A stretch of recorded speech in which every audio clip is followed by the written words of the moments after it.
Hi everyone, आज हम बात करने वाले हैं क्लिनिकल एक्सपोजर की। देखिए, एमबीबीएस मेडिकल प्रोफेशन का सबसे बेसिक और पहला स्टेप है।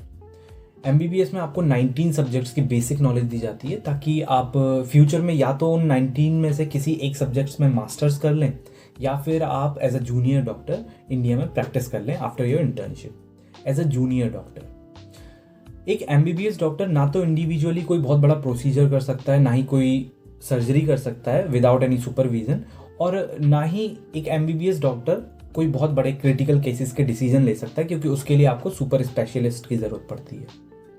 ये बात मैंने आपको क्यों बताई? क्योंकि एमबीबीएस के लिए क्लिनिकल रोटेशन के मायने सिर्फ इतने हैं क्योंकि आपकी नई प्रोफेशनल लाइफ स्टार्ट हो रही है, तो आपको एक्सपोजर देना कि क्लिनिकल सेटिंग्स में सारी चीज़ें कैसे मैनेज की जाती हैं, वहाँ पर कौन सा डिपार्टमेंट में किस तरह का काम किया जा रहा है, उस तरह का एक्सपोजर आपको देना, क्योंकि ये आपका फर्स्ट स्टेप है।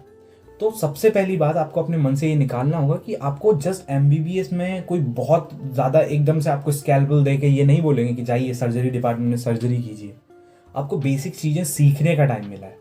सो एमबीबीएस में आपको डिफरेंट डिपार्टमेंट के एनवायरनमेंट का एक्सपोजर दिया जाएगा, साथ साथ कुछ बेसिक क्लिनिकल स्किल्स जो आपको आनी चाहिए, जैसे कि सूचर करना, लेरेंजियोस्कोप का यूज़ कैसे किया जाता है, ईसीजी कैसे ली जाती है, ईसीजी की लीड्स कैसे लगाई जाती हैं, कौन सी ड्रग्स इंपॉर्टेंट है इमरजेंसी के लिए।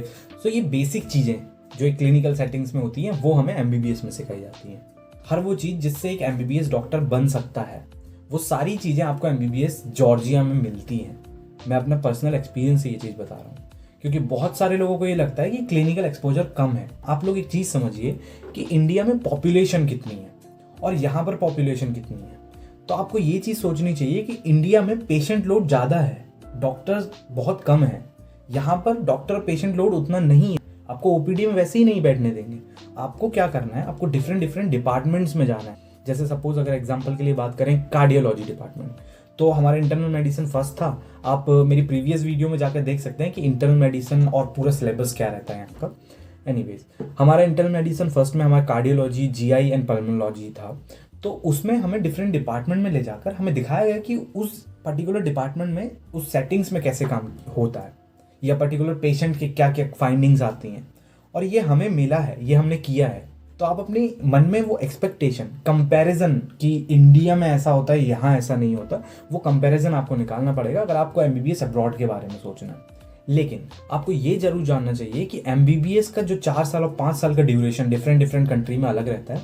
तो ये जो 5 साल का ड्यूरेशन है, ये आपके पास गोल्डन टाइम है अपनी थ्योरी को स्ट्रॉन्ग करने का, क्योंकि इसके बाद ही आपको एग्जाम्स देने पड़ेंगे, कॉम्पिटिटिव एग्जाम, ताकि आप अपना पीजी कर पाएँ या फिर आप उसके भी बाद सुपर स्पेशलिटी कर पाएँ। तो उसके लिए आपको एग्जाम देने पड़ेंगे, और थ्योरी इक्वली इंपॉर्टेंट है जितना प्रैक्टिकल इंपॉर्टेंट है।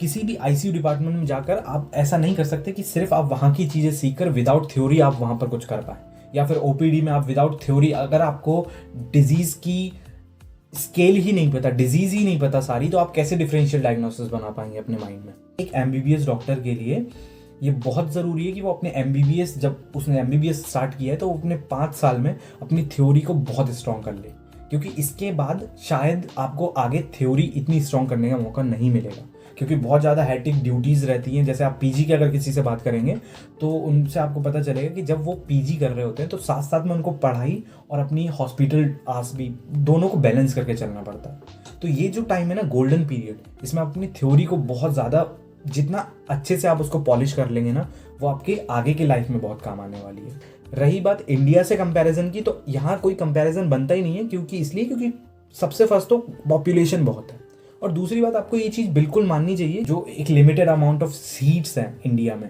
उनमें आपका सिलेक्शन हो पाए। तो आप अगर वहाँ नहीं रह पाए, तो आप जब इन कंट्रीज आते हैं तो ऑब्वियसली आपको कंपैरिजन तो रखना ही नहीं चाहिए। अलग कंट्री है तो चीज़ें बिल्कुल इंडिया जैसी कैसे हो सकती हैं? ये तो बहुत कॉमन सा लॉजिक है जो आपको लगाना चाहिए कि अब्रॉड में वो सारी चीज़ें ऑब्वियसली आपको अलग मिलेंगी, कम नहीं मिलेंगी, अलग मिलेंगी, क्योंकि यहाँ की रूल रेगुलेशंस अलग है, यहाँ का सिस्टम अलग है, इंडिया का सिस्टम अलग है, वहाँ की पॉपुलेशन अलग है। तो ऑब्वियसली आपको कंपैरिजन नहीं करना चाहिए।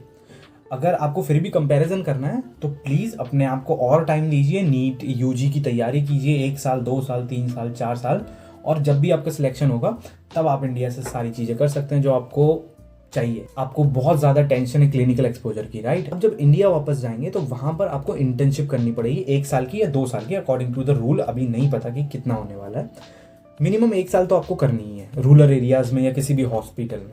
उस 1 साल में आपको बहुत अच्छा क्लिनिकल एक्सपोजर मिलेगा, तो वहाँ पर आपका वो जो गैप था वो फिल हो जाएगा क्लिनिकल एक्सपोजर का। 1 साल की प्रैक्टिस में आप बहुत कुछ सीखेंगे। उसके बाद जब आप जॉब के लिए अप्लाई करेंगे तो वो थ्योरी काम में आएगी जो आपने यहाँ कंप्लीट की है, फिर काम में आएगा जो आपने एक्सपोजर यहाँ के हॉस्पिटल से लिया है, उसके बाद जो आपने इंटर्नशिप में सीखा है, ये सारा कंबाइन करके फिर आपको जॉब मिलेगी, फिर आप आगे के पीजी वगैरह करेंगे।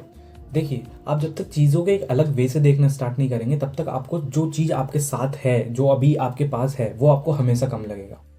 आपको क्लिनिकल एक्सपोजर जो आपको लगता है कि कम है या फिर आपको क्लिनिकल एक्सपोजर नहीं मिलता, आपको उसकी टेंशन है। लेकिन जो आपके साथ है अभी, जो आपके पास है, वो है थ्योरी, जो आप बहुत अच्छे से कंप्लीट कर सकते हैं, जो कि आपकी लाइफ में आगे तक काम में आने वाली है। वो आपके पास है, लेकिन आपको उसकी ज़्यादा टेंशन नहीं है। आपको टेंशन है क्लिनिकल एक्सपोजर की। जैसे कि आपको MBBS के जस्ट बाद आपको कोई स्कैल्पल देने वाला है और बोलने वाला है जाके सर्जरी कीजिए, और विदाउट एनी सुपरविजन। तो ये सब चीज़ें नहीं हैं। MBBS एक जूनियर डॉक्टर बनाने की प्रोसेस है, जिसको जूनियर डॉक्टर बनते हैं, जिसके बाद उसके बाद आपको PG करना पड़ता है। उसके बाद आपको MCH या DM जो भी आप करना चाहें, सुपर स्पेशलिटी करनी पड़ती है। उसके बाद आप एक बहुत अच्छे इंडिविजुअल डॉक्टर बन पाते हैं। सो MBBS एक बहुत पहला स्टेप है। इसमें आकर आपको ये बिल्कुल नहीं सोचना चाहिए आपने कुछ बहुत बड़ा चीज़ कर ली अपनी लाइफ में।